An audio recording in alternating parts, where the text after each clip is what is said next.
If you're vulnerable to psychic damage from roguish language, stay away from these gibbering mouths. But if you intend on listening to this podcast about enriching your fantastical group hallucinations, you're too far gone already.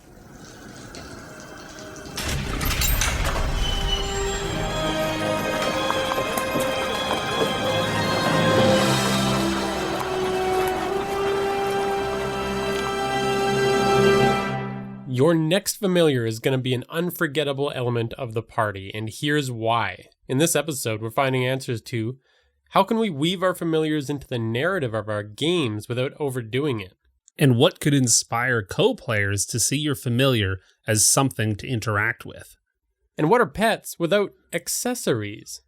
Welcome to the Hook and Chance podcast. I'm Jordan. And I'm his brother, Travis. So today we're talking about that classic wizardly companion, the familiar, and the spell that conjures them into the world.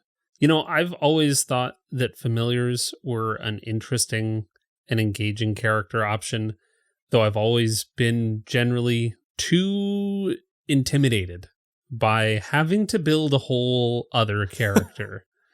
I've one character with one familiar, and I always have this lingering, terrible feeling, this huge weight hanging over me to do something good with that familiar, to make it great. Wow, yeah, you're thinking it's too much planning. Whereas me, I go in the opposite direction. I think they're so appealing for my characters, mostly on the surface level. I just like to make them like a recurring gag is the way I handle familiars usually. Yeah. Super shallow. But I think they're such a popular character option because they're a magical creature that your character gets to have this deep and mysterious bond with. You get to figure out what they look like, how they act. Mechanically, they're incredibly capable. There is a lot of fun that you can have with the mechanics to help bolster your character and its abilities. Yeah, and they can just be anything you want them to be. They can be cute or terrifying or cool. They can add flavor to everything that you do. They can add story, give your character an emotional connection. There's a lot of potential here. Maybe that's what I'm intimidated by, is using them to the best of their abilities. Because clearly, there's a lot of potential here. Yeah. The problems that we run the risk of coming up against when we use familiars. Now, I've DM'd a lot of games where people had familiars, and these are problems that I constantly see keep coming up. So we have a familiar, and it's kind of hard to get anyone else in the party invested in that familiar. It's just always kind of hovering on the sidelines. You kind of know it's there, but it's never really there. And honestly, when I've played a character with one, I forget I even have it until I need it. Right. It shows up 10 sessions later when we need a spy, and then I say, oh yeah, I've got this dirty old cat in my bag. He can do it. Dirty old cat is kind of on the nose, because the next problem that I see constantly is that they just become some weird overused punchline. There's nothing really kind of emotionally grounding. They're just kind of there, and then at best, they are just a one-note joke. And even if you do put a lot of time and energy developing your familiar, it can be hard to get that across, because even with characters, it's hard to get across all of that work you've put in. But now, stack that on top of the fact that this is a side character that doesn't even have the capability for speech, and it gets a lot harder to tell your party all of the nuances and details that you've cooked up. Well, and I think that is, in and of itself, another problem, is that they can, like I'm talking about, become incredibly unwieldy.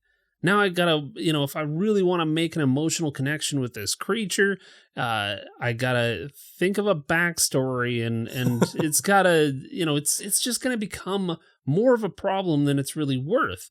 I wanted a familiar because I wanted my character to have a cool bat companion, and also the mechanicals. Right. Are cool. Didn't want to write a 10-page backstory for your fraught. That sounds like such a labor. Indeed. I think what we aim to do with this episode, we need to figure out what is that middle ground. What is just enough to get other players in the party invested without going overboard, without making it a labor. We need to find that perfect Goldilocks zone when it comes to familiars that's just the right amount of effort to put in to get maximum payback and maximum reward. So now, before you dismiss this episode as, hey, I don't have a familiar, I might not be so interested in listening to this entire episode, these same steps that we're going to talk about in this episode today, well, they apply to the Ranger's animal companion. They apply to your pet or your mount or really any other creature that exists within your game. So there's a lot of flexibility here, and, well, I think you'll see. So let's do that in the Strategy Stateroom. This is the Strategy Stateroom, where inventive and cunning tactics are crafted for when they're needed most. So before we get too deep, let's take a quick look at this spell, Find Familiar. It's a pretty rich spell. There's a lot to it. The first thing to get you on board with this is that it goes automatically to wizards, and warlocks can pick it up with a subclass, but any class can get it if they want it bad enough within the rules of D&D. You've got feats and subclasses and all kinds of cross-classing options. There is, of course, a pathway to getting a familiar that some would consider unnatural. Going in deep into character here. Oh no, that's Palpatine. Oh. Yeah, he's famous for summoning his familiars, right? He's famous for the line, fuckface. All right, quick mechanics time. Its casting time is an hour. Yeah, that really kind of makes it one of those things that takes some time. Like, I think that's something that people misunderstand about this spell, is you're not just whipping out. As soon as your familiar dies, you can't just be like, come on back in. Yeah. It's going to take an hour. It's not going to happen immediately. You can't do it in the middle of a dungeon. Like, it's takes some time. Yeah. You're bringing your familiar into situations. You're preparing your familiar. You're not whipping them out.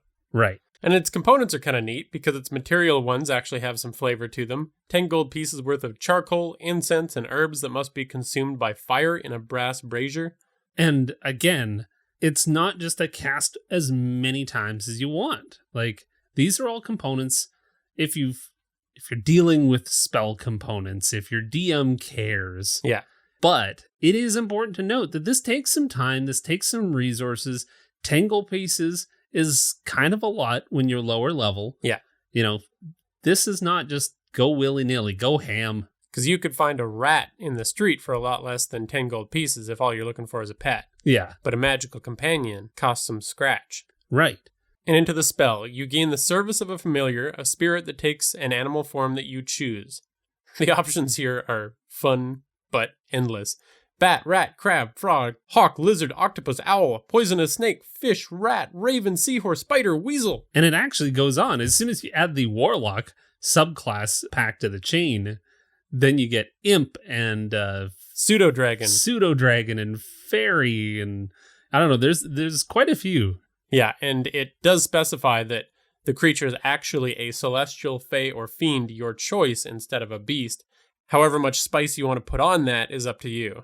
I think you need to put max spice, and that demon toad that you have summoned is full of all kinds of spikes. Right. And it's got red glowing eyes, and it smokes all the time. It's got 16 tongues. Yeah, well, like smokes cigars too. Yes. It says that one-liners. Kind of smoking, yeah. Your familiar acts independently of you, but always obeys your commands. So it has its own initiative, it acts on its own turn, but it can't attack. I think I would probably just have it act on the character's turn. Simplicity here. Come on. Yeah. Adding more turns. I mean, this is DM preference kind of thing. Yeah. And while your familiar is within 100 feet of you, you can communicate with it telepathically. Always useful. On top of that, as an action, you can see through your familiar's eyes and hear what it hears until the start of your next turn, gaining the benefits of any special senses that the familiar has. And during this time, you're also oblivious to the world around you. Like, you're just sitting there completely unaware as to what's happening near your body while you're seeing and hearing through your familiar. Yeah, and I think that's a really cool in-game moment. It provides for a lot of conflict, and you've got to be protected if it's a dangerous situation. all kinds of possibilities there. Well, there's stakes, right? Yeah. Like, that's what we need in here. It adds a little bit of drama to using some of these abilities. And as an action when temporarily dismissed, you can bring it back. So you can just tuck it into a little pocket dimension. I dig that flavor, but I mean, that is part of the problem, is that we've got, I don't know, I feel like this was Wizards of the Coast trying to give a mechanical reason for why they're never interacting with the rest of the party in between useful stints. Yeah, so forgotten. And if you cast the spell while you've already got your familiar out, you can even cause it to take a new form. This is super cool because you can just keep morphing that familiar. It's still the same creature. It's still that fey, fiend, or celestial. It's still the same entity, but it's taken on a new form. So if you are ever getting tired of your familiar, you just give it a makeover. It's now something different. Yeah. And it's equally demonic. Or maybe it only gets, half transformed or something. So you got a half frog, half bat. It can jump and fly. Considering that you're actually using some of its mechanical stats. Yeah, but what mechanical advantage does a frog jump get you? Come on, give it to me. Fair enough. And one of those powerful abilities this spell gives is when you cast a spell with a range of touch, your familiar can deliver the spell as if it had cast the spell. So there's a lot to this mechanically. It's one of the most useful spells in my repertoire because it's got incomparable spy and scouting capabilities. It makes every touch attack you do as a spellcaster into a ranged attack if you want. And you can use the help action within reason too. And for the only reason that I'm going to take the Find Familiar spell or play a wizard is simply so that I can deliver a touch spell attack by fastballing a demon toad towards my enemies. There you go. As it unfurls mid-flight. Yeah. And uses its half-formed bat wings to finish things off. I love it. But you probably knew some of that. That's what drew you into the concept.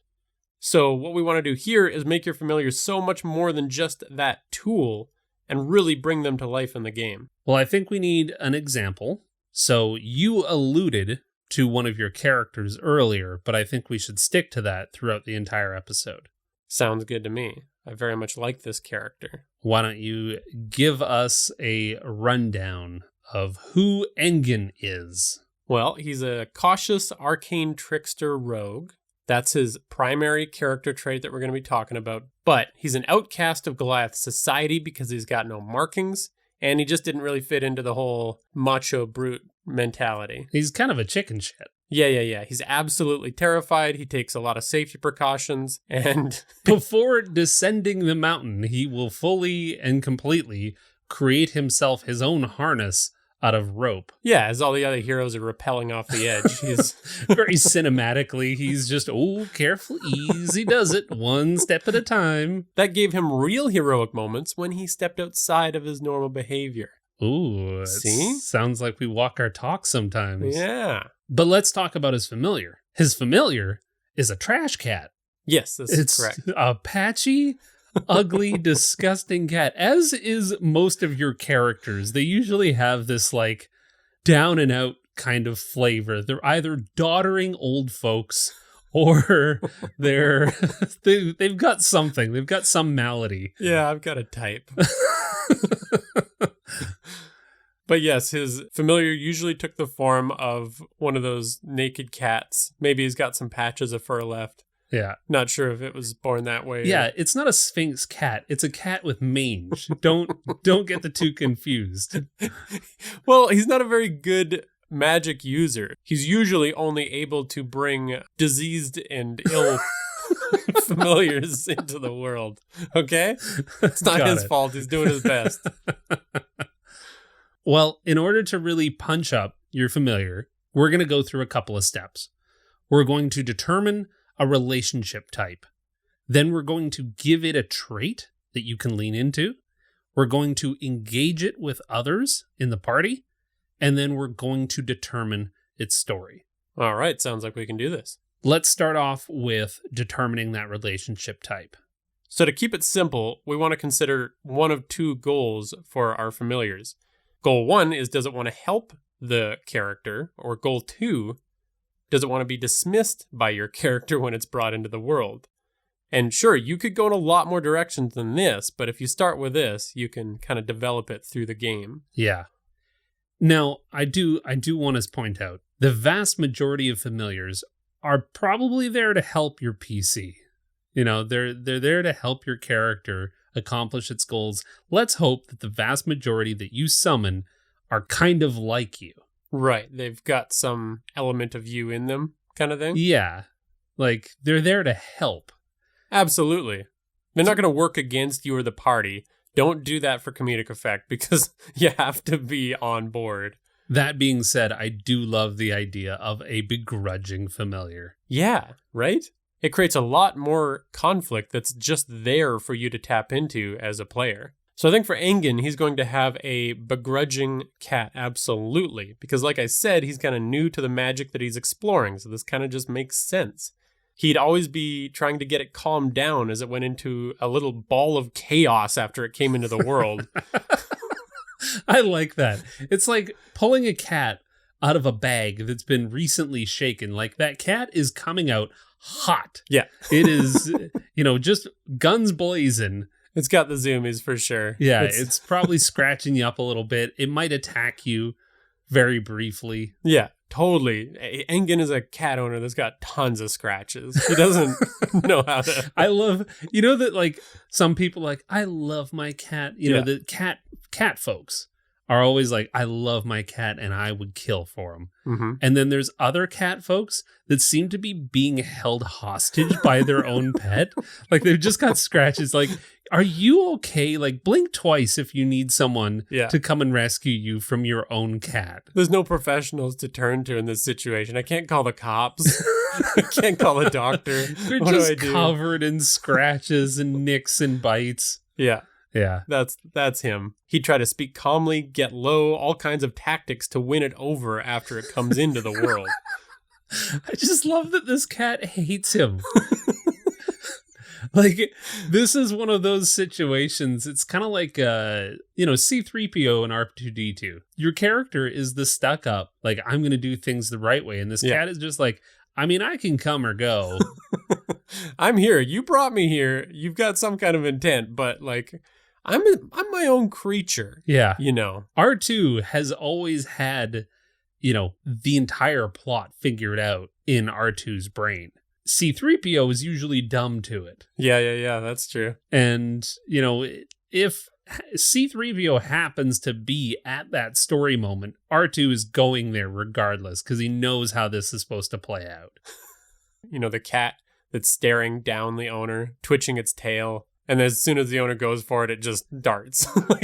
And I think it works so beautifully because how many cats do you know that have absolutely zero respect for the, like, that's all cats. Yeah. All cats think they're smarter than the people that are taking care of them. Exactly. They're always just looking down their nose at you. And if this one's an actual magical being that's more intelligent than an average cat. Right. Absolutely, it's going to be that. Yeah. All right, so the next step here is give it a trait. So we've talked about traits a lot in the past. We've talked about giving your character various traits, some that are heroic and some that work against that heroism to give you a little bit of irony, a little bit of drama to play up in your character. Yeah. In this case, I think what we're advocating is a trait.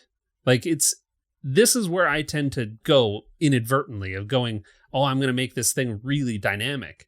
Well, no, because we don't want the familiar to become so unwieldy and such a big part of who this character is that we end up not using it. So leaning into one single trait that potentially contrasts your own character that is summoning it is a great way of not letting it grow into something that is so big that you just can't deal with it. Yeah, I absolutely agree. Like you said, the trait, it can be contrasting one of your character's traits, Or it can just be, you can think of it like amplifying a trait. So either it's the opposite or it's very much in line with, and it's highlighting that trait of your hero. I really like that, because then all we have to do is look at the traits that we chose for our character. We don't have to pick new ones. We just have to look at those traits and go, am I going to lean into or am I going to lean away from? Yeah, because there's definitely nothing wrong with that image of like the wizard that's super in tune with their familiar, as a wizard should be, right? Right. That's just not what Engin's about. So what are you going to do with your patchy-haired cat? I think the cat has to be reckless to contrast Engin's cautious nature. I like that. We already kind of touched on that in the descriptions, but if I've got that in my head for all of its interactions, it's going to make Engin look more cautious by the way that he responds to the cat. Right. And the way I see this playing out for the cat is like maybe he'll calmly approach NPCs only to, to a furious little swat at them. I love this because, commonly what we're using familiars for is to use as advanced scouts. We'll send them into the dungeon or around the corner or into the room in advance of the rest of the party to scout things out. It's a great use of a familiar. Now, typically this relationship would be, okay, animal, please go into this room ahead of me. Engin is not that kind of person. The cat is. And so the cat, very much like most cats, don't give a fuck. Not only is Engin not sending it into the room, the cat is just going on its own and going for a sniff or a look or whatever, and Engin's desperately trying to see through its perception in advance of it. Like, oh God, it's in there. I guess I might as well see what's in there. Oh God, here I go. Just trying to keep up with what the cat wants to do, because the cat doesn't give a shit. Absolutely. And like they still have that telepathic bond, so he can be trying to influence the cat's behavior. Right. But like you as a DM in that situation could even use that as like if my cat rolls a stealth check and it fails, then you can say a rat runs across the room rather than, someone looks at it. Right. Yeah. Another fun little detail I'm imagining is in tense situations, the cat would build up to a bit of a frenzy with that long cat sound. The one they make right before they're going to tangle with another cat? Like maybe that's the precursor. Yeah. I could see that being the precursor to fights, encounters that end up in a fight. Right. When things are about to pop off. I think you need to name your cat Old Long Johnson. Guess so. If you haven't heard the clip, you're going to have to Google it. Old Long Johnson, you'll find it. It's not what you think it is. All right, so then I need to figure out how my cat's going to engage with others. This is really about choosing another party member with a trait that is either in line with or kind of conflicting with. Who is the other party member, in your case, that displays some lack of caution? Perhaps in order to, combat the challenge that we typically have of the rest of the party not really giving a shit about our familiar. The familiar is there as your tool of the trade, not as mine as well. And there's not much for me to roleplay as. It's seen as a spell, not as a character in the world. Right.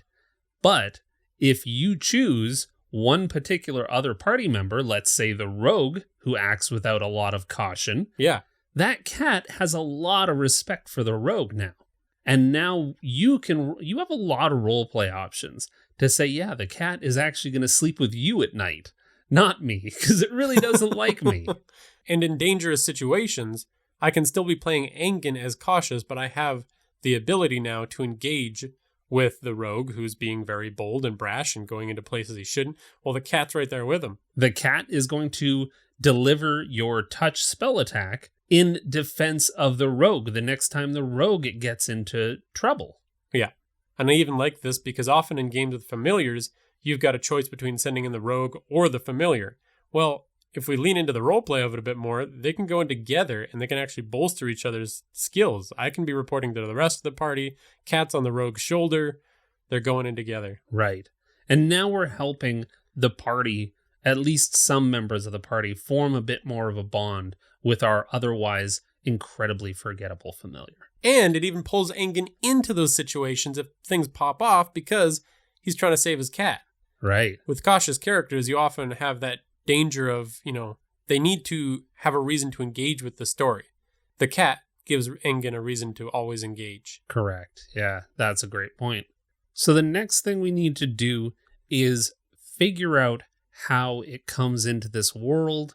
We need to determine its summon.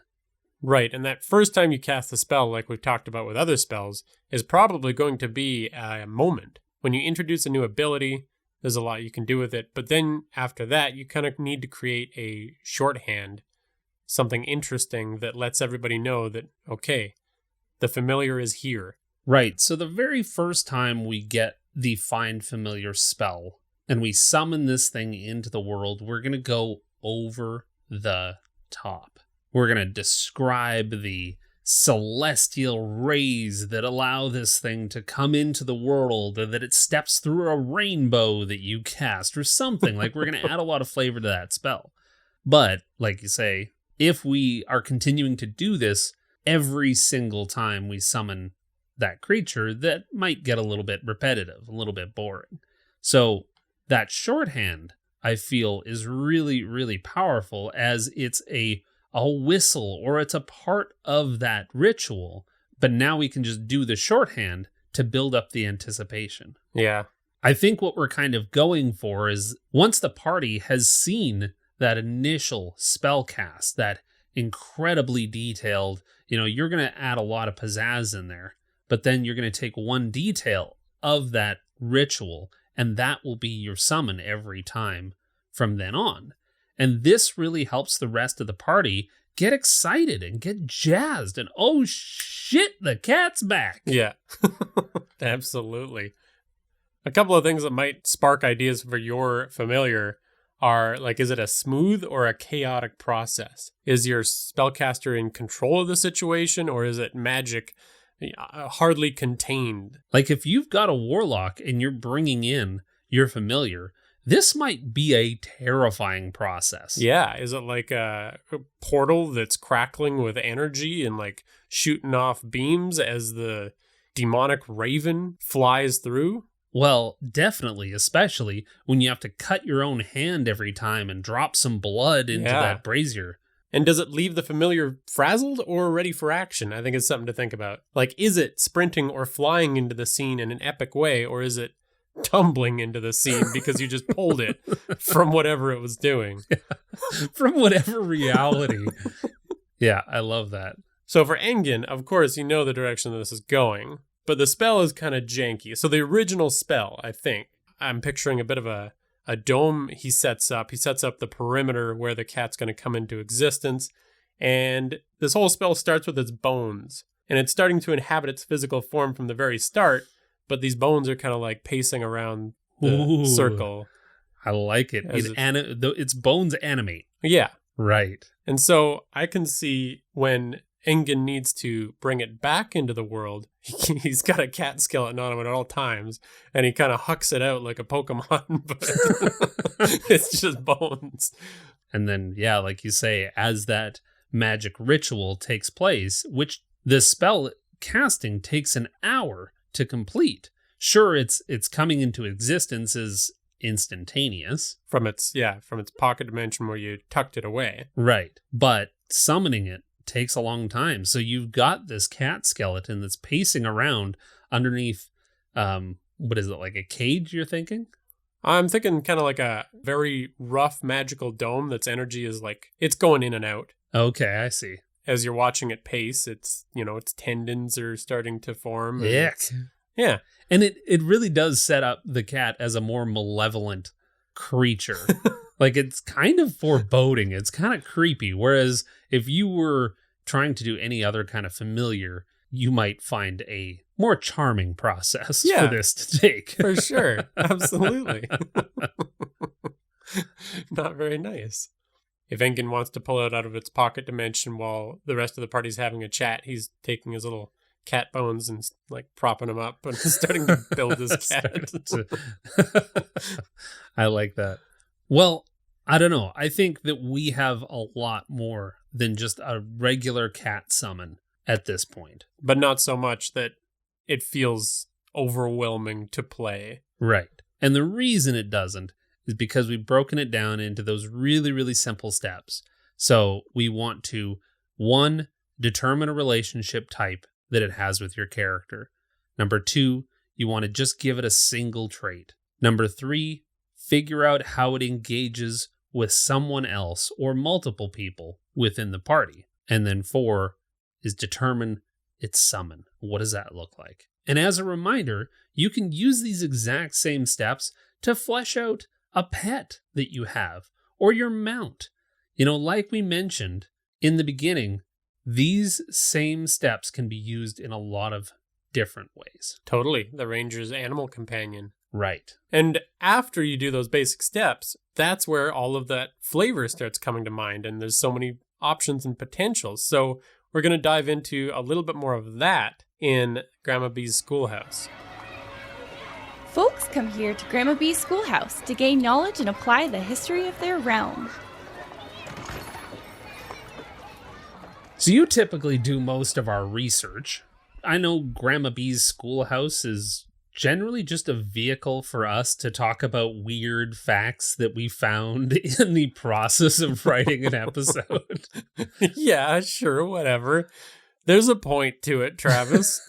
Well, the point of this one is that, okay, so like we talked about in the last segment, those are the core building blocks. But let's say you want to take it one step further. You want to add some more role play to your character. I think there is some extra role play elements that you can add on to your familiar, to your pet, whatever the case may be, that are still really simple. And so this is that one extra step that is still dead simple, dead easy. So what we're going to talk about is we're going to talk about one special tool to add on to taking care of your familiar, one weird behavior of the familiar, and then a kind of human interaction. How does it interact with certain humans? And this segment was born because seeing that list of 25 dozen animals there's so many, was very inspiring because there's so many weird animal facts and details you could pepper in there. Right. There are very few ways that you can flavor Fireball. Right. It's a fireball. This one is just hey, you can conjure literally anything. Yeah. Anything your heart's desire, anything you can see in your mind's eye. And also, here's a whole list of animals to get you started. Right, that list really is just a suggestion, because if you got a DM that when you say, hey, I like this, but can I run a chipmunk animal companion? And they say no, that is some wild controlling shit. So, right, because you can say, hey, you know what? I want a praying mantis. Cool. We're going to layer that on top of the crab stats. Right, because these animal stats, they're dead simple.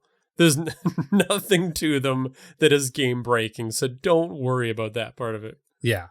So let's run through that list. Let's try to put these into practice. So we've got a special tool, a weird behavior, and a human interaction on the bat. Go. Oh, wow. Okay. Well, got to start with the weird behavior. I think this one's pretty cool. Bat calls are ultrasonic, right? We can't hear them. Yeah. But scientists have figured out that if we could, they'd be loud as shit. We're talking 137 decibels loud. Jesus. For perspective, a jet engine is 120 and 150 is probably going to burst your eardrums. So wait, just because they're in a different frequency range that we can't hear. Exactly. That's the only reason we're not nearly bursting our eardrums. Every time a bat goes. That's a perfect Thank you very much. Yeah.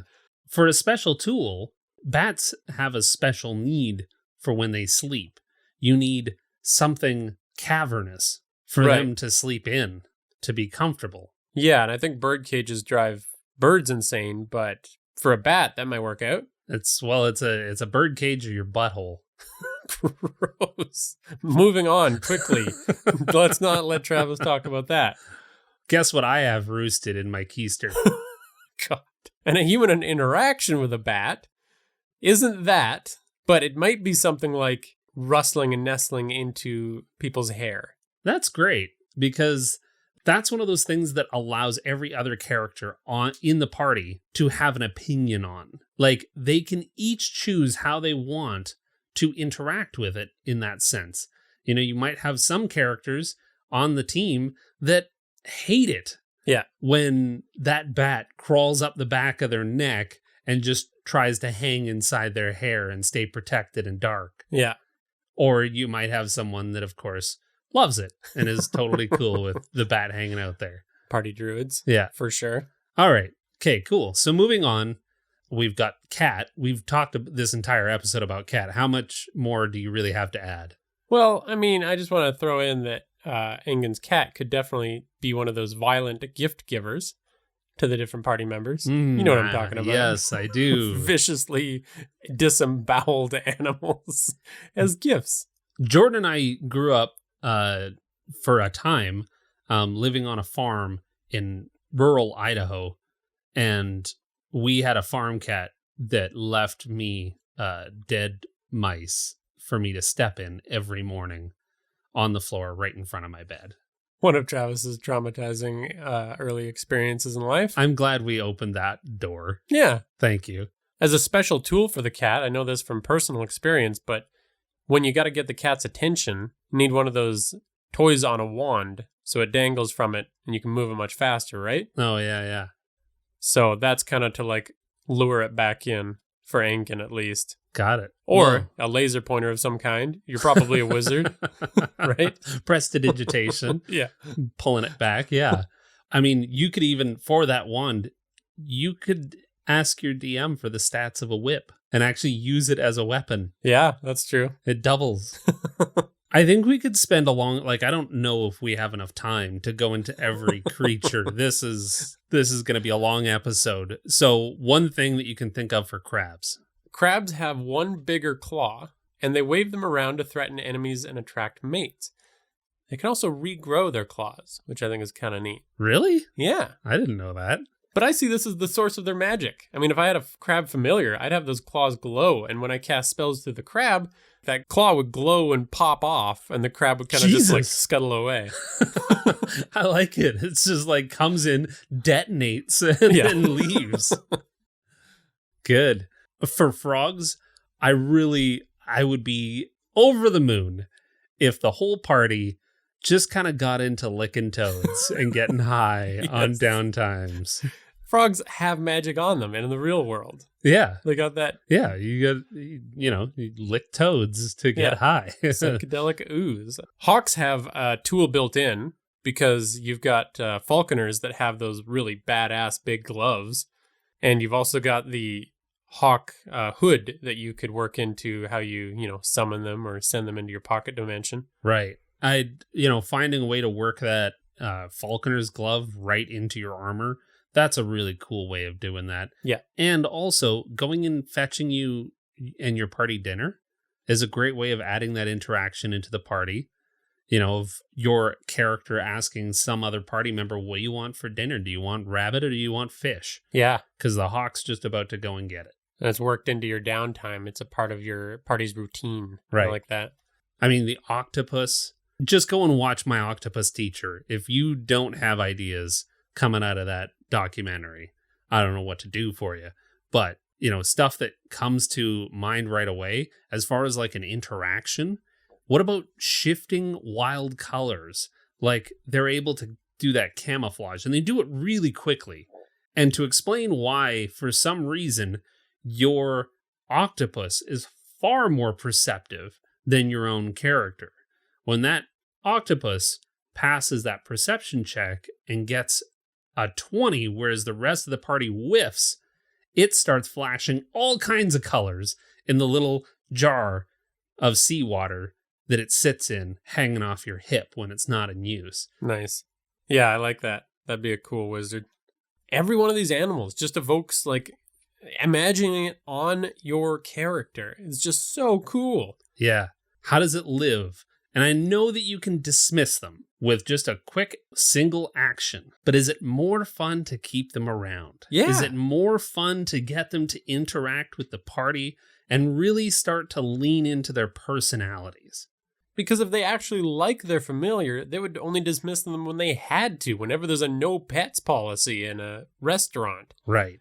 The weirdest one, I gotta point this out. The weirdest one on this list, I want to know if you've ever played with this familiar, but seahorse.